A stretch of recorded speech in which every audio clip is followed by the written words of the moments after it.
নমস্কার, আমার মিনি ব্লগে সবটা স্বাগতম জানাই। আমার গাছে বুঝছো ফল ধরছে একটা শশা, আর এইদিকে মিষ্টিলাও গাছটা কিতে হয়েছে জানানি বাবার জায়গা ফান্না গতিকে কাপড় মেলার রশির মধ্যে বাবা বাবি করে একটা সার বান্ধিয়া দিলে বালা আসলো।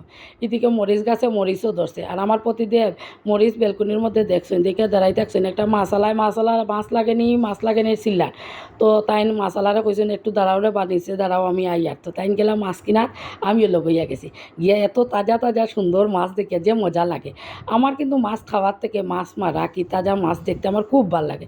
যারা পুকুর থাকে পুকুরও দেখবা জাল ফেলাইলে একদম জাল ভর্তি হইয়া যে মখা মাছ উঠে, মখা মাছ খাওয়ার থেকে মাছ মারাটা দেখলে যেমন বেশি মজা লাগে, আমার ওরকম লাগে। তো এইদিকে মাছ রাখা হয়েছে, সকালবেলারও খাওয়া দাওয়া হইতো। আজকে সকালবেলার খাওয়া দাওয়া কিনা জানো নি, বাচ্চারা কইছে ম্যাগি খাইতো ডিম দিয়াতে, বাচ্চারা ম্যাগিও করা হইব। এইদিকে আমি গড় ঝাড়ু দেওয়া শুরু করছি, বন্যা বৈশ্য আইছে তবুও বাসি গড় তাই অন্য কাজ করে বাবা আমি যখন ভাত করিলাই আমার ঘর থেকে দেখো প্রচুর আকারে জাবড়া বাইর রিতা কিতার জাবড়া জানো নি, খালি পেন্সিল কুরানের জাবড়া, কালার পেন্সিল কুরানের জাবড়া ও ওটা। তো সকালবেলা ম্যাগিও করা হয়েছে, মটর ঘুগনিও করা হয়েছে, আর আমি কিন্তু রুটি আর খেজুর আর এক কাপ চা অতটুকু খাইমো।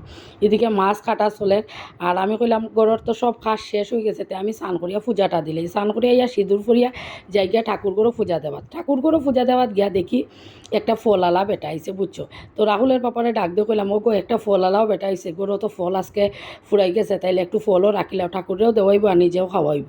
তো ও ফল এইখানের মধ্যে রাখি, আর ডালিম আর আপেল রাখা হয়েছে, আর ঘরে একটা সন্তরা আছে, আর আমার তো শশা আছে বুঝছো।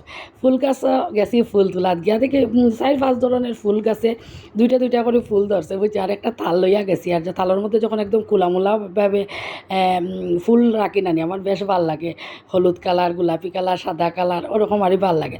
তো এইদিকে ডালিম যে রাখছি ওই ডালিমটা আগে ডালিম তারাটাই বাইর করিলেই করিয়া আগে একটা ডালিম ঠাকুরে দিলে, আর পরে বাকিটাই তো গরম নেবাইব, আমরা নিজেও খাইব।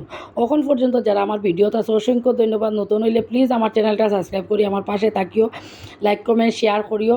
তো ডালিম দানা দিয়ে ঠাকুরের বুক দিলেইলাম, পূজা শেষ করিলে আমি এদিকে আমার ছোটো পুত্র তো খেলায় মত্ত, তাই ট্রেন একটা আনছুন আর খেলতেই আসুন। আর এদিকে রান্না হইতো মাছ যে রাখা হয়েছে 2 রকমের মাছ, সবটি লাগতো না, বাক্কাও মাছ আনা হয়েছে বুঝছো। ফল কিনে আনছুন, এটাই যদি একটু প্যাকেট থেকে বাইর করিয়া রাখলে ভালো হয়। তো এক গামলা ফল হয়ে গেছে, আর আমার শশা তো একটা আছে বুঝছো, শশাটাও রাখছি। ডালিম দানা ঠাকুরের প্রসাদ দিছিলাম যে রইছে, তো ওখানে আমি প্রসাদ খাইয়া তারপরে রুটি চা খাইমু, খাইয়া রান্না করাত লাগবো।